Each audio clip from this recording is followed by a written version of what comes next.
Hello friends, welcome to my channel. आज मैं आपके साथ शेयर कर रही हूँ क्लास 6 का maths chapter mensuration exercise 10.1 question number 15। यहाँ पर इससे पहले कि मैंने सारे क्वेश्चन चैनल पे शेयर कर दिए हैं एक्सरसाइज 10.1 के। सो जिसको नहीं देखे हैं वो देख सकते हैं, सो दैट आपको ये एक्सरसाइज सिस्टमेटिकली समझ आ सके। तो फ्रेंड, वीडियो स्टार्ट करने से पहले अगर आप मेरे चैनल पर पहली बार आए हैं तो वीडियो को एंड तक देखिएगा। वीडियो अच्छी लगे तो मेरे चैनल को सब्सक्राइब करेगा और वीडियो को लाइक करेगा। ओके फ्रेंड, तो चलिए स्टार्ट करते हैं। यहाँ से क्वेश्चन नंबर 15 जो है मैंने यहाँ पे नोट कर लिया है। क्वेश्चन नंबर 15 है, Sweety run around a square park of side 75 metre. Bulbul run around a rectangular park with length और breadth 60 centimetre, breadth 45 metre. Who cover less distance. यहाँ पर स्वीटी रन स्क्वायर पार्क के चक्कर लगाती है और जो बुलबुल है वो रेक्टेंगुलर पार्क का चक्कर लगाती है, राउंड लेती है। तो हमें ये बताना है हु कवर्स लेस डिस्टेंस, जो इन दोनों में से कौन सा है, कौन लेस डिस्टेंस को कवर करती है। तो सबसे पहले हम लिखेंगे, दोनों का डिस्टेंस निकालेंगे। सबसे पहले हम यहाँ पर लिखेंगे डिस्टेंस कवर्ड बाय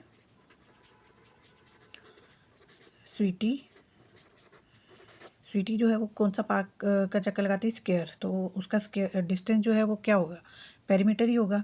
तो 4 इंटू साइड, तो 4 इंटू साइड, इसकी आ गई हमारे पास 75। तो इसको मल्टीप्लाई कर लेंगे, आ जाएगा हमारे पास 300 मीटर। यहाँ पर इसका आंसर 300 मीटर आ गया। तो अब डिस्टेंस कवर्ड बाय हमें निकालना है बुलबुल का distance covered bye Bulbul equal to, बुलबुल जो है वो रेक्टेंगुलर पार्क का चक्कर लगाती है। तो रेक्टेंगुलर जो पार्क है उसकी अगर हमें पेरीमीटर निकालना है तो उसका पेरीमीटर क्या होता है, 2 इंटू लेंथ प्लस ब्रेड्थ। तो यहाँ पर 2 हमें दिया है, लेंथ इसकी दी है 60 प्लस ब्रेड्थ दी है 45। दोनों को हम प्लस करेंगे, 105 आ गया। 10 2, दोनों में से कौन लेस डिस्टेंस कवर करती है, बुलबुल। देयरफॉर बुलबुल कवर्ड लेस डिस्टेंस। इस तरह से हमने ये क्वेश्चन सॉल्व कर लिया है। तो फ्रेंड्स, यहाँ पर क्वेश्चन नंबर 15 जो था बहुत इजी था। दोनों का सबसे पहले हमने डिस्टेंस निकालना है और बता देना है कौन लेस कवर करती है डिस्टेंस। अब यहाँ पर क्वेश्चन नंबर 16 है जो मैं यहाँ से ही आपको बताती हूँ, इसको यहाँ पर सॉल्व करके। What is the perimeter of each of the following figure.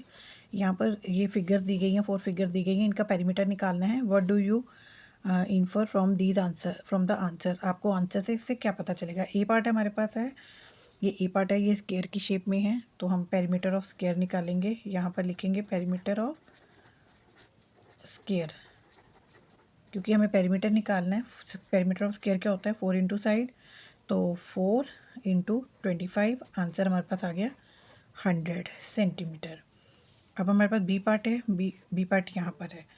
तो ये क्या है, रेक्टेंगल की फॉर्म में है। तो हम इसको क्या लिखेंगे, perimeter of rectangle equal to 2 into length plus breadth.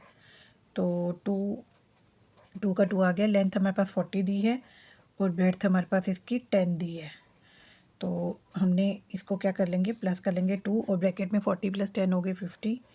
इन दोनों को मल्टीप्लाई कर दिया, क्या आ गया, 100 सेंटीमीटर आंसर आ गया इसका भी। अब सी पार्ट है हमारे पास यहाँ पर, ये भी रेक्टेंगल की शेप में है। तो पेरीमीटर ऑफ रेक्टेंगल, बट इसकी साइड्स डिफरेंट है। पेरीमीटर ऑफ रेक्टेंगल हमने यहाँ पर लिख दिया। इसका फॉर्मूला पेरीमीटर क्या निकालेंगे, 2 इंटू लेंथ प्लस ब्रेड्थ। अब यहाँ पर 30 और 20 है, तो यहाँ पर 2 30 प्लस 20, तो 2 ब्रैकेट में 50 आ गया। दोनों को प्लस करके अगेन 100 सेंटीमीटर आंसर आ गया। अब हमारे पास इसका डी पार्ट है, ट्रायंगल है। जो ट्रायंगल है हमारे पास उसकी भी 3 साइड्स हैं और 2 साइड सेम है। ये आइसोलेस ट्रायंगल है, 2 साइड सेम है और 140 है। तो हम पेरीमीटर, अब ये ट्रायंगल लिखेंगे, perimeter of triangle equal to 30 plus 30 plus 40, 30 plus 30 60 plus 40 100 हो गया। तो 100 सेंटीमीटर आ गया। अब क्वेश्चन में हमें क्या पूछा गया है, पेरीमीटर तो हमें निकाल दिया इन सब का। क्वेश्चन में हमें क्या पूछा है, what do you infer from the answer. इस आंसर में से सब क्या आपने देखा है, इस आंसर में से हमें उसने पूछा है कि आपने क्या देखा है, आपने कि यहाँ पर स्क्वायर का भी 100 आ रहा है, यहाँ इसका भी 100 आ रहा है, इसका भी 100 आ रहा है और इसका भी 100 आंसर आ रहा है। तो हम इधर क्या लिखेंगे, it can be inferred that all the figure have same parameter. Inferred that all the figures have same parameter. बस हमने सब पिक्चर में से क्या देखा कि सबके पैरामीटर जो हैं सेम है। तो फ्रेंड इसी तरह से क्वेश्चन नंबर 15 और 16 सॉल्व कर दिया है। अगर आपको मेरी वीडियो हेल्पफुल लगी, यूज़फुल लगी है तो प्लीज़ मेरी वीडियो को लाइक, शेयर एंड सब्सक्राइब ज़रूर करिएगा। Thank you, thanks for watching.